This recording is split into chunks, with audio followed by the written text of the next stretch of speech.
Restriction of free thought and free speech is the most dangerous of all subversions.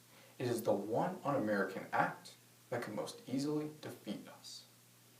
This quote, said by Justice William Douglas, exemplifies the freedom that all Americans are entitled to through the Bill of Rights and specifically the First Amendment.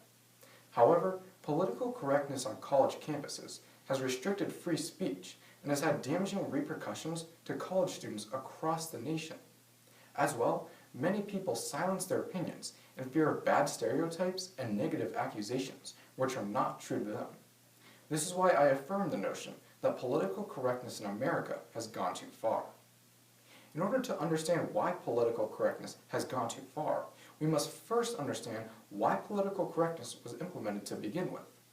To begin, political correctness is defined by the Merriam-Webster Dictionary as the idea that people should not use language or behave in a way that could offend a particular group of people. Political correctness was implemented and encouraged during and after the Civil Rights Movement on college campuses as a way to block out sexism, racism, hatred, and other bigoted comments. This eventually spread throughout the nation to help mitigate hateful language and to benefit minority groups. Now, the way that we can evaluate whether political correctness has gone too far is the use of the inclusion-exclusion principle. This principle is a utilitarianism philosophy, which shows whether a greater amount of people have been included or excluded from something, which in this case is political correctness. Firstly, the spread and enforcement of political correctness on college campuses has restricted free speech, causing a decrease of education and damaging repercussions to college students across the nation. Many students, fearing repercussions, silence their opinions from being heard, as it might go against the university's biases, causing backlash. At Valdosta State University, a student was kicked off of campus for protesting the building of a parking garage using student funds. The university's president said, in the justification, the university's president said that, quote, he was a clear and present danger, unquote. Now, all the student did was he made flyers to protest the building of this parking garage and emailed the president and others.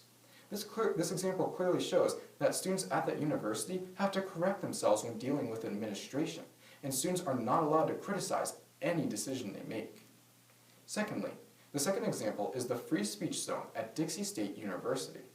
At Dixie State, there is an area that comprises 0.1% of the campus, and students can express themselves freely in this area. However, on the other 99.9% of the university, students are expected to conform to the political correctness that college enforces.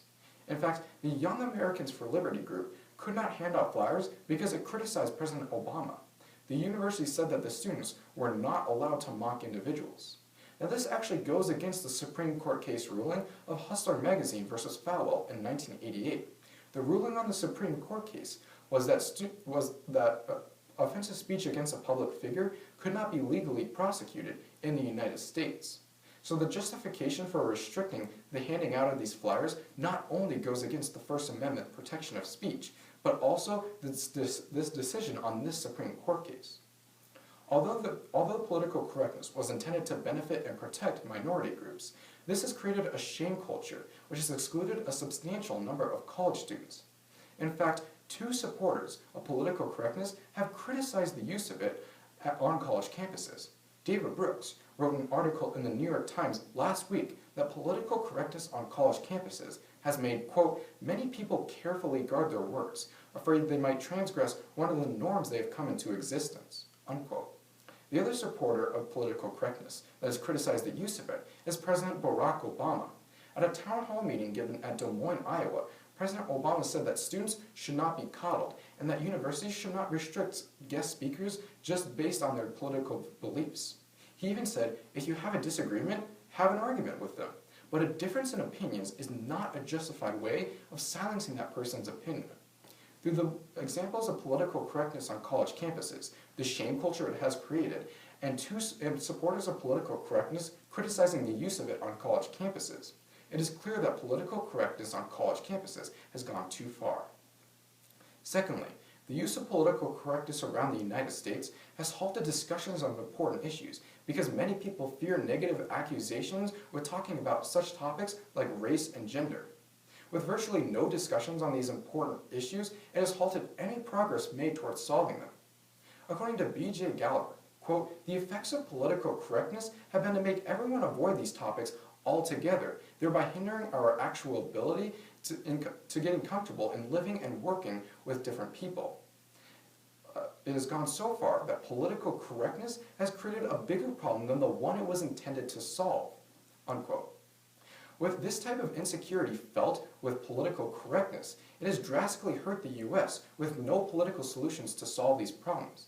Having our opinions silenced has only deepened tensions between many different groups on many issues. In fact, the Harvard Business Review conducted a study that showed conclusive results that political correctness deepened and created tensions in the workplace between many different groups. With the tensions it has created and deepened, and the type of insecurity felt from political correctness, it is clear that we must reform as a society in order to avoid the damaging effects that political correctness is having